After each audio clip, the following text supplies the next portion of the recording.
Good morning and welcome to the Raben Report. I'm your host, Elliot Raben, so get ready to get triggered.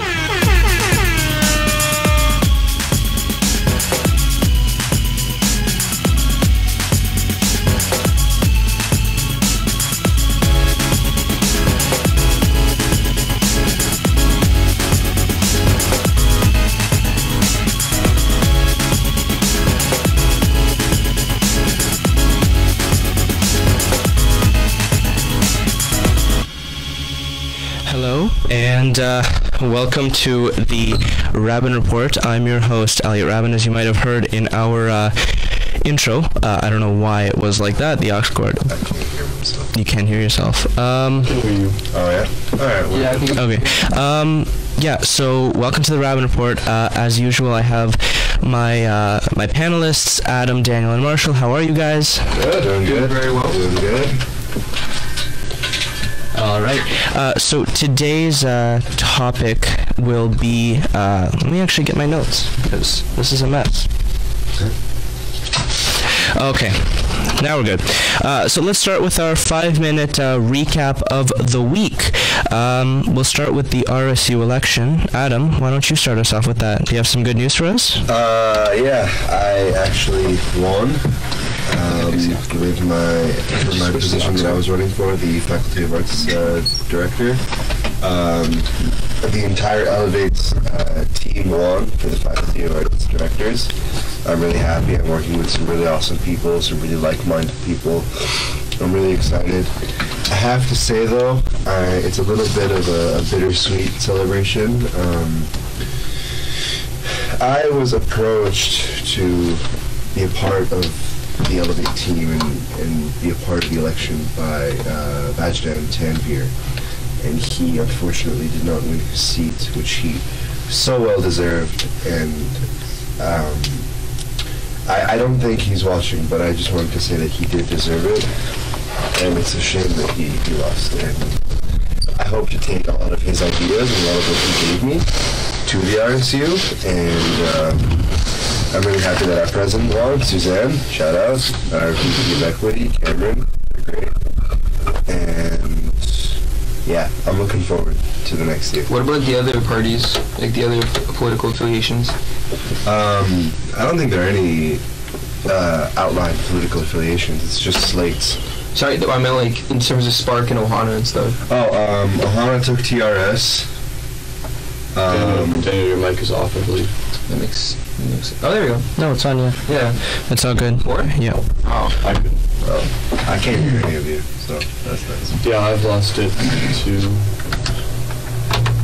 Yeah, if you guys can hear me, then it's okay. We can hear you. All right.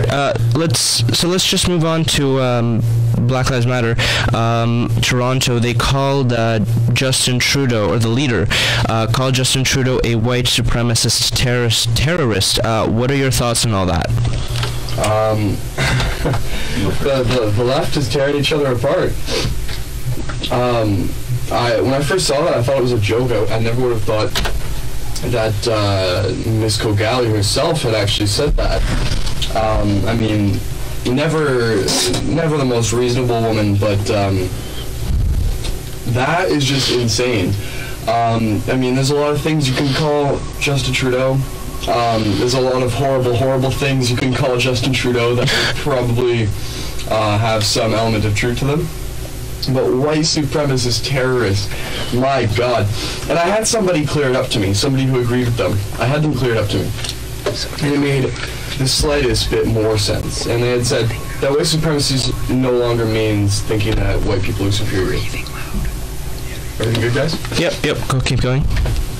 They said white supremacy no longer means thinking that white people are superior. It means showing a bias, an unconscious bias towards white people. And so the thing is, this was in regards to refugees, and you know why letting in refugees is white supremacist, according to them. Because refugees from Syria, from the Phoenician region of the Middle East, look white. Because they look white. I look white. Like my grandmother looks white too. Exactly. That doesn't mean that I am white. I know. That wouldn't mean that I am a white supremacist. It's insane. But yeah, just it's almost hilarious. But also not hilarious. Also quite scary that these people have these ideas. But yeah, in terms of Elliott's first question, in terms of the thing about Justin Trudeau's apparently calling me a white supremacist, I think that's totally BS. Because if anybody has actually seen the video of where they're recording, what's her name again? Yusra Kogali, yeah. Yusra Kogali, that's right. And she's one of the leaders of BLM. Yep. And she's in front of the U.S. consulate, right? Yeah, in Toronto. Yeah, Toronto. She's literally, oh my goodness. It's like, yeah, Justin Trudeau's bringing in all of these refugees, and then everybody cheered. Yeah, everybody cheered. Stop. He's like, no. Yeah. She's like, yeah, no. Whatsoever. He's a white supremacist. He's a Nazi. I don't remember if she said Nazi, but it's something. She didn't say no. But she might as well, right? Because. And like it's bad when she as like she's part of the left, right? And it's bad when the left turns on you as well, right? Like even the Huffington Post was telling her to resign. She's not going to. She doesn't represent the left whatsoever. She doesn't represent it, but she. Other people look bad. They're completely. Exactly. Can I? Yeah, go ahead. All right. So I'm just gonna take these off because they're useless. Basically. She came out and clarified her statement. She did? Or an affiliate of her clarified her statement, or somebody responded to her statement. I read a response to that online, and from how I saw it, listen, when you have a megaphone and you're talking to 1,000 people, you get hyped. I'm not gonna. You say some things that you don't necessarily mean, and. At the beginning, I was like Marshall. I'm like, okay, these people are insane. But then I read the response, and the response basically said that Justin Trudeau, as much as he is trying to be inclusive in the sense of refugees, and he's trying to renew the relationship with Aboriginals, even though he's building pipelines, but that's for another conversation. What I believe, and what this person pointed out, what Yusra was trying to point out, is that Justin Trudeau, as much as he is left, air quotes, he represents the colonial Canada. He represents the system that began residential schools. He represents the system that has the reserve system for Aboriginals. He represents the system that has a rough history with minorities. Because that is Canada. This is the system, the federal government. You want to go back to when we turned away the boat with the Sikh population on it. You want to go back to a lot of different blunders in the Canadian history. Whoever is sitting in power represents that system. Even if Justin Trudeau is trying to change the paradigm, he is, in many ways, still keeping the status quo of a rough treatment of minorities. So I wouldn't necessarily call him a white supremacist, but I get where the terminology came from. All right, so some interesting perspectives on that. Let's go to a little happier note. The Queen has reached her Sapphire Jubilee, which means she's been on the throne for 65 years. I'm pretty. Give a damn. I care. Like I've seen her in person. Yeah, I saw her in person. Very nice lady. She waved at me. I don't know if it was at me, but it was at the crowd, so I felt important. Yeah, literally like that. And then I saw her husband, Prince Philip, right? That's his name. Yeah. So I saw them. They were getting in a car from the Royal York, and she's wearing a nice blue dress or whatever, jacket. Nice lady. That's good. Yeah. So congratulations to her. A lot of people don't like the monarch, but I'm like, nachas, we'll keep it. I love it. Yeah. I personally have a distaste for the monarch. Yeah, but go ahead, Adam. I love the monarch. I don't know what it is about it, but they're these cute little British people. We have them on our money. It gives Canada some culture. Mm-hmm. And my dad's friend is a very popular travel agent in the States. And she said that the American obsession with celebrities and Hollywood is because they don't have the monarch. That's a good point. Well, In the UK, they're not nearly as bad with actors and musicians and such, but they're just as bad with footballers, soccer players. Yeah. They go crazy over it. You see Stevie Gerrard? Like, anytime Wayne Rooney gets caught with a new prostitute, it's a whole big deal. So I like the culture. I like the tradition. Or when Januzaj takes his girl out to Nando's. Yeah. So, now that we're all like somewhat happy, somewhat not happy for the Queen, I mean, I wish her luck. Let's go to our main story of the week. We're going to turn to Canadian politics today. This episode, we're going to focus on what people call Canada's Donald Trump, Kevin O'Leary. For those who don't know, Kevin O'Leary is a billionaire entrepreneur who created both Dragon's Den and Shark Tank. Yeah, I believe at least he's executive producer on them. But I'm pretty sure like he had the concept. So now he's, after much speculation a few weeks ago, he officially joined the Conservative leadership race to be among the now 14 candidates vying for the leadership of the party. His competition includes Michael Chong, Kelly Leach, who's also been said to have Trump-style politics, Maxime Bernier, and Lisa Raitt. So today's show will not focus on the leadership itself, but how O'Leary's run will affect it, as well as the party as a whole. Now, before we get to the questions, I want to mention to everyone once again, we're live on spiritlive.ca, not on Facebook this time, but you can tune into us here on Spirit Live and message us on our Facebook page to have your thoughts read live on air. Anything you feel about the subject, about Kevin O'Leary today, let us know. Regardless of what you think, we'll say it out loud. If you don't want your name said, let us know, but we really appreciate your input on the subject. So first question. Let's go. I had a long intro there. Kevin O'Leary has entered the race, but why? Where's the money?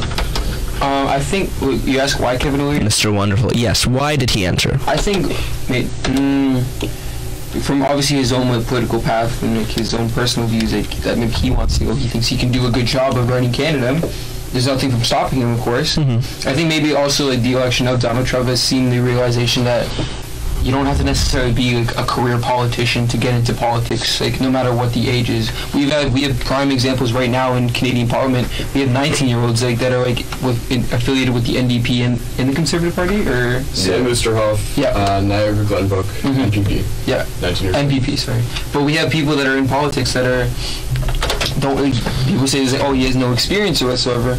But it doesn't matter anymore. I think now that anybody can become a politician, that's very inspiring. So Kevin O'Leary wants to do the same thing. I did want to also mention, speaking of government, the cabinet, today in the Allen Slate, we had Melanie Joly, the Canadian Heritage Minister, come in. So that was pretty cool. She toured the Allen Slate, and because the Dean of FCAD works with her, and it was pretty cool. Nice lady. I didn't talk to her, but I think she's a nice lady. Yes, I did just assume. So yeah, let's go back to Kevin O'Leary. Marshall? Well, I think that he's running, and I think that this is the case for anybody who runs for the leader of their country. I think he's running because he cares about the country. I think people are always trying to find ulterior motives for somebody running for the head of state, or the head of government rather in this case. But I think he cares about the country. I think Donald Trump, same thing. Donald Trump's not trying to advance his career. He's not trying to make more money. He's pretty successful already. Exactly. He cares about his country. Kevin O'Leary, same thing. But I think that a lot of people care about their country. And I think that doesn't mean just because you care, no matter how much you care about your country, that doesn't mean you necessarily will make a good leader. But I do think that's why he's Adam? We're experiencing a great change in politics right now. The generation that politicians stemmed from military personnel is ending. The generation that politicians stemmed from Harvard Law or big law schools or big positions or whatever, that's ending. The idea of politics now, to me, is who can make the most noise. And Kevin O'Leary has a very wide basis to make a lot of noise. is on TV. He's known as Mr. Wonderful. He's known as Mr. Royalties. He's known as Mr. Where's the Money? Like, he's, in a sense, not, like, Trump is a big jerk, to say the least, and I would say more colorful things on air, but we have to keep this PG-13. He's not Trump in the sense of how terrible of a human being he is. He's Trump in the sense of he's a reality TV star. And he's been talking about this for some time, before Trump ran, before everything. He's been, like, throwing it out there, seeing what people think about it. And I don't think he'll win, because it's different about the way that things work here in Canada. Here we go again. And exactly. How things work here in Canada versus in the States. It's the party members that vote on their leaders, so I think I have faith in the Canadian Conservatives. But he ran because he can, and he thinks he can win. So, good. Yeah. All right, so now that we know why he ran, well, he's been called, as I said, the Canadian Trump. Does he stand a chance of winning in Canada like Trump did in the U.S.? I know you guys said that he was inspired. He could see that it's possible. Can he win? Yeah, don't count him out. Definitely, do not count him out. No, I wouldn't count him out. People know him. Okay, and this is gonna sound a bit odd. I think he's more of a joke than Trump, to be honest. Not more of a joke. That's not the right term. He's less. Do you take him less seriously or something? I take him less seriously than Trump. Not more of a joke. I retract that statement. He's so lackadaisical about the whole thing. He has little to no respect for our democratic process. He has no interest in running the executive branch of the. He has no interest in running the legislative branch of our government. Only interest in the executive branch for whatever reason. He seems to just be lazy about it. He doesn't want to run as an MP. He doesn't want to run as an MP. No, not in the beginning, he says. And so, I just think that he has spent such little time focusing on real things with his politics, and more just, people criticize Trump for saying, I'm going to make America great again and not going on anything else. But that wasn't a valid criticism necessarily. He actually had ideas. O'Leary has not really shown any ideas. He's getting vague, general kind of ideologies, I suppose, that he espouses, but hasn't provided any ideas. And at this point in the race, you got to be throwing ideas out there. Especially a very important factor of defining his character right now is especially the timing of when he ran and got into the race. How convenient is it that he ran a day the day after the conservative, what do you call it? The French debate? The French debate. Yeah. Because he can't speak French, right? But he's learning, apparently, so I don't know. Yeah. Also, Harper could speak. He could. While in office. Really? Yeah. Oh, good. I didn't know that, actually. No, Harper, Interesting. Harper's French is garbage. Yeah, it's... You've heard him speak French? It's... Two parlez le française. That's literally him. So... At least try to make an effort for that, français. Yeah. That accent. I mean, nobody can touch Add the accent, you must... Montreal, I expect him O'Leary's from Montreal. Yeah, that's the funniest part. there's... But he's from Montreal. Yeah, with the Anglo-Saxon part and then the French-Canadian part. We had this conversation. We did? During the primaries. Yeah. In the States with Trump, we had a very similar conversation. To Trump? He doesn't have any real ideas, any concrete ideas. He's just a TV star. He doesn't have a chance. And look where we are. Yep. Anything is possible. The most anti-immigrant, pro-national guy in France right now is predicted to beat out his opponents. You're looking at things happening in Germany. You're looking at even if you want to go as far as politics in Israel, you're looking at politics in Israel shifting more and more right and more to the whole idea of safety and security and all that. Yeah. But what's happened with the Liberal Party? It's going to take a lot to take down Mr. Bambi, Justin Trudeau. My mom calls him Bambi. I find that funny. It's going to take a lot. It's very hard in Canada to have a one-term prime minister. I don't think we've ever had a one-term prime minister. Joe Clark? Mulroney? Joe Clark didn't count though. Kim Campbell doesn't count either, right? Kim Campbell doesn't count either. But like, at least we said we had a female prime minister. Yeah. Say that. We can say that. But for like 4 months. Yeah. Anyway. In the near future. In the near future. I guess. I don't know where I'm going with this, by the way. I'm just kind of running with it. You go ahead and write talking.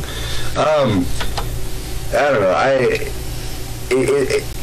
If the Conservatives can play the weaknesses of the Liberal Party well, then O'Leary can take it. But he has to get there first. And I think they're kind of the Conservatives right now. The people who are running are kind of working to take away the negative stigma that comes with the term conservative. I'm seeing a lot of people who don't think of conservative as inherently negative, as inherently spiteful or mean-spirited anymore, as I did for a while with Dan Harper's leadership. And especially with O'Leary, I think a lot of people, a lot of young Canadians have looked up to Kevin O'Leary, a lot of young entrepreneurs, enterprising, maybe future entrepreneurs, people who aspire to be entrepreneurs, really look up to Kevin O'Leary, and regardless of whether they choose to support O'Leary, I think it's caused them to look into the leadership race. And, maybe they find somebody else they like, and then, maybe they go, okay, Conservative Party's actually pretty cool. Just to let people know, right here we're showing on the screen, that's actually Melanie Jolie. She's standing at the back, and that's beside him, the guy in the glasses, that's the Dean of FCAD. Just wanted to show our viewers who we were talking about. There she is, about to turn around. Yeah. Yeah, no, just there. And that's her entire team with her. It's like breaking news on the Raben Report. Yeah. Oh, there she is. There's her okay. Oh, there we go. Oh, I thought she was looking at the camera. Okay, cool. Yeah, I'll go back to the show. Yeah, I gotta get back to me. So you were saying, Marshall? No, I was pretty much done. Okay, cool. So you guys mentioned his lack of knowledge of French. Will this itself affect his chances? Not by itself, but is it a factor that he doesn't know French? I don't think it should. You don't? I mean, if you compare the rest of Canada, I guess Quebec is the primarily French-speaking population. It's a good tool to have in order to cater to get the Quebec vote. But look at the rest of Canada. Look at Canada West, and look at Ontario. Like, it's primarily like English, or if it's not multiculturalism, which is like so many different languages, right? To truly represent the population. I don't know. There is a solid portion of Canadians that do not speak English. I mean, it's not big, but it's there. I think it's very important that our Prime Minister is able to communicate with all Canadians. Definitely. With at least in English and French. I think it's really important that the Prime Minister speaks French. I think Kevin O'Leary has access to the best tutors possible. I think he absolutely can learn French. I think he must have some background knowledge of French from growing up in Quebec, if minimal at least. But I think it's very important. Pomfrey, that's what he's going to say, and that's it. Pomfrey? Yeah. What's that? Price? Oh. Yeah. I speak French. I couldn't even understand that. Pomfrey. So does he have any concrete policies or plans for the party? Like, what does he want? What does he want for the party? I saw some articles that just said, it's like, O'Leary's Trudeau's greatest nightmare. But I'm like, okay, but why? Is it, he just is. Yeah. Trump, and they're like, it doesn't mean anything. I don't know. The Conservative Party, like what Marshall said, the Conservative Party is trying to remove the negative stigma as a Conservative. Yeah. And Kevin O'Leary is not their guy for that. Yeah. You need a soft guy. You need Michael Chong. You need Maxime Bernier. You need I can't think of any other one. Lisa Ray. You need like a soft human being. And I believe it was the Conservative Party a few years ago that had a memorandum or an amendment to their policies on LGBT. Yeah, gay marriage, I think. Gay marriage. Yeah, at their. I don't remember what. At their. Yeah, go ahead, Marshall. So at their general meeting, they, I believe that was in September or August. At their convention? Yeah, their general meeting, like 4 general meetings a year, I believe. Oui. They held a vote. A good friend of mine actually co-sponsored the motion. It was put forth in part by Maxime Bernier to recognize marriage as being between two people, not between a man and a woman. That's what it was. Yeah. It's a very big step. It's a big step for the Conservative Party, at least. Because I'm sure, I know that. To oppose you or something like that. Yeah, actually, the amount of people opposing it wasn't too big. There was definitely some opposition, but It was heated. not too much opposition. I think that goes with any political party. Like, there's definitely some people that are like. That happened to me. Adam just figured out why he couldn't hear anything. They have their own little thing here. Yeah, these headphones are extra.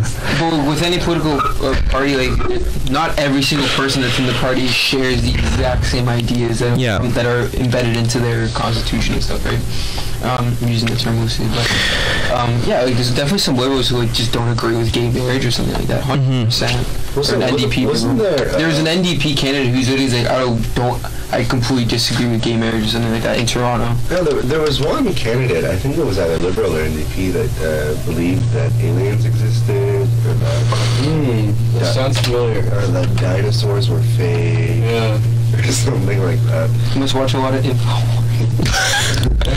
Alex Jones. That's why I don't necessarily like looking at politics as a linear spectrum, as left to right, because I think it limits the ability to discourse and stuff. I mean, it's not like it's overly limiting. It's just dishonest, It's like each party kind of stands for something, certainly, but they, it's not like the NDP is the NDP just because they're more left than the Liberals, There's a lot of more things to it, and with the Conservatives, I find conservatism is very open-ended, and you'll see a lot of disagreement within. It often leads to infighting within the party. So, now that we've discussed his entry, what his ideas are, and a lot about him, let's talk about what the others think of him. What kind of direction, what do the other candidates feel, or how did they react to his entry to the race? So, Aaron O'Toole was quite upset with it. I find a lot of the other candidates are reacting in the wrong way. Aaron O'Toole will not let go of what O'Leary said about, he said there's nothing proud about being a warrior. In context, what O'Leary had said wasn't really that bad. He was more saying that, we need to focus on national defense and not on adventurism, which is something I completely agree with. He said there's nothing proud about, going and nation building or regime changing. Lisa Raitt has been pretty good with it. She hasn't really paid him too much attention. Michael Chong, just a little bit of like, okay, we aren't scared of him. Kelly Leach, he has no experience. And finally, Maxime Bernier, him and O'Leary are quite good buddies, share the same ideas. And he's, kind of taking advantage of the fact that O'Leary actually endorsed him a few months back. Overall, what I'm seeing a lot is a lot of focusing on bringing O'Leary down from the other candidates as opposed to them bringing themselves up. How am I supposed to vote for somebody who has not told me anything except why not to vote for the other guy? I don't know. I think it's a terrible, terrible strategy on the part of many of the other candidates. See, now, Marshall, you're very involved in the Conservative Party and whatnot, and that's very respectful. I wish I was involved in more federal politics. I've broken the... Well, Melanie's right there. You can just go and... broken the seal with student politics, but I haven't heard about any of the responses from the leadership race, nor have I heard that much at all about the leadership race. If it weren't for you and me having you as a friend on Facebook and you sharing all the events and articles of the leadership race, I wouldn't know just about anything about it. What do you think?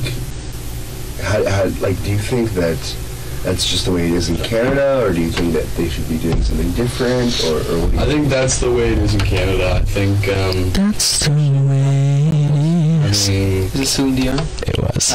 Parties, and the fact that there's not too, like, I don't know, because the NDP leadership race is not quite started, but it's like brewing, right? Yeah, Jagmeet Singh wants to run, which is like, I was surprised. Like, he's from like my riding, like from the NDP. I've met him. He's a pretty cool guy. Like, I think he's got some great ideas. A lot of stuff like that too. People do support the NDP. Mm-hmm. Especially, they have a very strong holding because Sikh people are inherently communist in the Indian territory. Mm-hmm. So it'll be an interesting.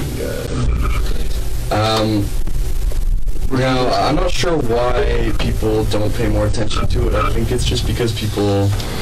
Politics is a lot less glamorized in Canada, you know, to the Conservative Party leadership race, to any leadership race in Canada. Yeah. Politics is a lot less glamorized in Canada. You always hear, oh, Canadian politics is boring, you know. I don't think it is. I don't think it's any more inherently boring than U.S. politics. I think if you like politics, they're both just equally entertaining. I think people think it's boring for the lack of media coverage in comparison to American politics. Like CTV, CBS, Global, City News, they don't do it justice whatsoever to see exactly what's going on. And ask people about Canadian politics, they might have an answer. And even I'd be surprised if they don't, you know. Even the debates themselves, there's no studio audience. It's just the candidates, the camera people, and the host. That's it. There's no, it's much less glamorized, and that's why people think it is boring. Because let's not count the latest U.S. election. Let's look back at Obama against Romney, Obama against McCain, Bush against Kerry. Yeah. They're all such run-of-the-mill elections. What separates that from, Trudeau against Harper, from Harper against Ignatia? This was the first election that had major coverage. Trudeau against Harper was a little bit different. Absolutely. And I like to see that because it was a lot more kind of. There was publicized. Yeah, there was a lot of voting numbers went up. A lot more people voted. Social media was a big factor in it. Just a run-of-the-mill. I don't know. Yeah, that's why I put a lot of eyes on my little different. It wasn't like that. And no, that should be no more boring than Obama against Romney. Why? What's the difference, really? Because they made an epic rap battles of history video. That's why. Yeah, no, that's exactly part of it, right? Mm-hmm. That's the whole glamorization of it. Yeah. So that's all there is to it. I think I don't think the glamorization of politics is bad at all. I think it's a great thing. I think when it goes too far, it can be bad. But getting people interested, getting people hyped about their civics is wonderful, I think. Yeah. I would have paid attention to that class in particular. I don't know if you guys remember that. Civics. Grade 10 class. Civics and careers. I like civics, but careers is like whatever. Like. Yeah. It was like it was literally preparation for co-op. That's it. Yeah. For me at least. Anything else on how people react? We spoke about Michael Chong. We spoke about Maxime Bernier. I know he's representing Halton Hills, but in terms of Wellington Region. How did Lisa Raitt and there was another one, Kelly Leach. How did others react? Because there's 14 of them. They all, Now, I don't want to stay on this topic for too long because I feel like I'm the only one who's able to. Lisa Raitt's certainly not my first choice, but I do like how she kind of has reacted to Kevin O'Leary. I think she's been very mature about it. She's been what'd she do? Boosting herself. Okay. Kind of avoiding the whole bringing down O'Leary, where everyone else is focusing on bringing down O'Leary. And I think that's something that's going to pay off for her in the end, because people are going to go, when it's time to vote, they're going to look at all the candidates like, wow, I don't know anything about these candidates. I just know why I shouldn't vote for O'Leary. Mm-hmm. And then they'll see Raitt and go, okay, she said some good things. And so, that's one thing I've been really impressed with. Leach, again, she's just been kind of telling people that he's not ready, kind of making it seem like he's just not ready. Yeah, exactly. That's not ready. Conservatives are going to reuse that commercial for O'Leary. I think that Trudeau will. I think it worked, definitely. No, I don't think it worked, actually. I think that... people started talking about it. Oh, is he actually ready? It wasn't a valid No, but they're like, is he... Like, some people they got the conversation going. It's like, wait a minute. Is he actually ready? What do I know about him? Oh, I don't know anything about him. Maybe I'll start looking at his policies and stuff like that. No, but the conservatives goofed in that sense when they had that whole other commercial where they have a resume. Mm-hmm. Yeah. Yeah. Oh, nice hair though. Yeah. I'm like, oh, okay. It just didn't work. They advertised him too much instead of themselves. No, yeah, the conservatives goofed in that sense. Yeah. And Stephen Harper had his little blunder where he was like, they're robbing you blind, and he put a 50 in front of his face and he closed his eyes. And I mean, if they'd used a valid criticism, like, it could have gone greatly, but like there's nothing to suggest that Trudeau wasn't ready. I mean, that's one thing that so many conservative voters had all been saying, like, oh, he doesn't have experience. His experience was roughly equal to Harper's before his election. He's been in politics for a while. I can't stand Trudeau, but I will defend him mercilessly from these ridiculous allegations, you know? There's nothing to suggest that he wasn't ready. Mm-hmm. Yeah, pretty teacher. Yeah. I think we should protect our prime minister to some degree, like no matter what party it is and stuff like that. From like reasonable criticism. Exactly. Like if somebody says, "Oh, Stephen Harper is a white supremacist," and I'm like, okay, first of all, like, where's your facts? Like, give me a basis on that. Like, if it's 100% accurate, then I would maybe like represent it. But I'm like, you can't just call our head of state like something like that, like, and get away with it. I think it's okay. I think that the fact that you can call a head of state that is part of our freedom. I don't think what she said was right, but I think that she has to have the right to say it. Totally agree. No, for sure. But also, it's also it's out there to be criticized. Yeah. That's the key. That's why freedom of speech is so important, is that you can get these ideas out there to be criticized in the free marketplace of ideas. I just really, really, really hope the Liberals will do something about jobs in Canada. Mm-hmm. Because the Conservatives know that the Liberals are failing, that the unemployment rate is rising. It's not rising by much. It's jumping by 0.1, 0.2 a month. Even if it's still rising, people are going to care about that and get pissed off. And then, they picked like the worst time to put in a carbon tax. Oh my God, I know. The worst time. I agree with a carbon tax, but not now. Mm-hmm. Wait until the economy gets a little bit better. Like, people in Northern Ontario are struggling to pay their hydro. They either have to choose between food or hydro. Mm-hmm. It falls under the Ontario jurisdiction. But still. It's a trickle-down kind of like economical thing, though, like, to some degree. I don't know what... Like, I don't think Trudeau will lose, but I think if his honeymoon stage is over for a while. And I think that if Trudeau continues this sort of stride on, being the inclusive party for all Canadians, and he continues to go that way, then he will lose the election after the next one. Or if something terrible happens in the next. What's the limit? Is it like 2? No, there's no limit. Dude, we don't have term limits, no. That'd be scary. Mackenzie King, what was it, 16 years? Yeah. Wow. I think the Liberals are going to win the next election with a minority government. Really? Marshall's calling you. Hot take. You heard it. Hot take. 3 years in advance. I think Trudeau's not legalizing weed yet. I know it's not all up to him, but like it's in big part up to him. Strategically, because once he's legalized marijuana, what else are you going to get out of him? Because he's not reforming the electoral system. I'm so pissed about that. I think that should be not ending the blood ban, and he's not yet legalizing weed. He's going to hold out so that he can get elected again. That's what I think. You think he's going to hold out for 3 years to get that happen? One of the biggest mistakes you can make as the head of government or head of state is to go through with your biggest promise in your first term, because then your chances of getting a second term go down like crazy. Okay.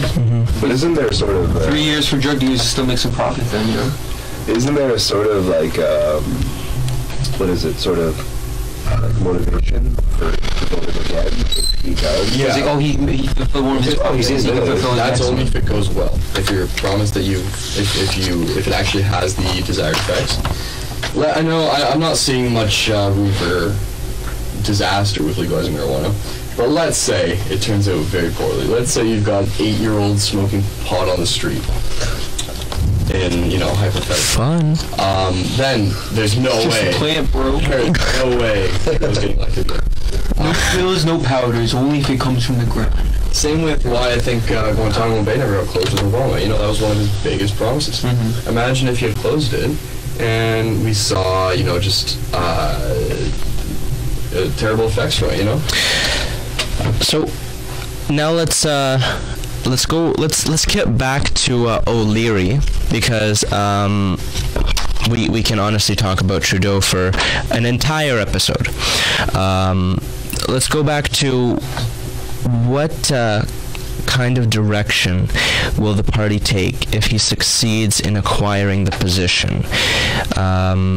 How will the party change for better or for worse? Well, it stumped both of you. It's the best question I've asked all semester, all season.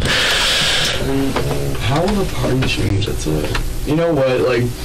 I think that if it all depends on and this is if Kevin O'Leary wins the leadership, right? Or is it? Yes, this is if he wins the leadership. I don't think the party will necessarily change that much. All of a sudden, just from winning the leadership. I think that largely depends on whether he wins or loses the election. Mm-hmm. If he loses the election, I think it'll drive the party in a very different direction. The need for a significant amount of reform, then? A direction that I don't necessarily want to see it go. Mm-hmm. If he wins the election, that'll be the end of the social conservatism, I think, in the Conservative Party, to a degree. But if he loses, I think we'll see a much more nationalistic, much more neoconservative, and much more socially conservative Party in response to the loss. All right, Adam, your take on this? Anything? I think the Conservative Party will do what the Republican Party did after they lost to Romney. They published a memorandum, and they were like, okay, how are we going to do this? How are we going to succeed in winning the next election? And the memorandum included things like increasing minority votes, increasing the female votes, increasing the LGBT votes, basically increasing the more general population other than straight white old men. So I think the Conservative Party will do a lot of the same. I think in this election, I don't think they'll win this election, but I think in this election, their main platform point should be ending the stigma that being conservative is absolutely being evil. If they can get that, then they have it for the next election. I don't necessarily think that being conservative means being evil. And I know that my left-wing comrades will have my head, but what about you? You have his head? Yeah, I'm gonna go right now. Just strangle him. Yeah, strangle you. That's right. Just call these socialists somewhere running up with the conservatives, man. Politics is over. When I was watching the live stream of the election, I was freaking glued to CB24. I was on CBC, but whatever. There were these two commentaries on CB24 streamed CBC. There were these two commentaries on CBC that when the first results came in from Newfoundland, right? And Newfoundland got painted red. And there was one guy that was kind of upset. And they're like, why are you upset? He's like, there have been two NDP guys in Newfoundland that have been sitting in power for like 30 years, and they got swept just because of this red wave. And they were good people. They were good opposition. They gave a voice of reason to the Canadian government in times of hardship and in times of when the Conservative... And now they don't have a voice? And now they don't have a voice. And I believe that you need opposition. You need that. And I don't, the Conservative Party got reduced to less than 100 seats. In the federal parliament, that's almost nothing. I want argument. I want, instead of Ronnie Ambrose making fun of Justin Trudeau's hair all the time, I want a real leader that can stand up to Trudeau and be like, hey, buddy, shut up. Or do something different instead of Ronnie Ambrose. I mean, I like Ronna Ambrose personally. She's a great face for the party. I don't, but I do now. She's just I don't know. She's mean. She's impressive.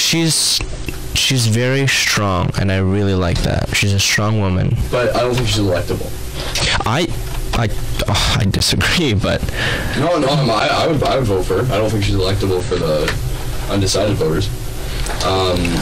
But I really like her. I wish she would run, but one thing that kind of confuses me, and has always confused me, why is Atlantic Canada so damn liberal?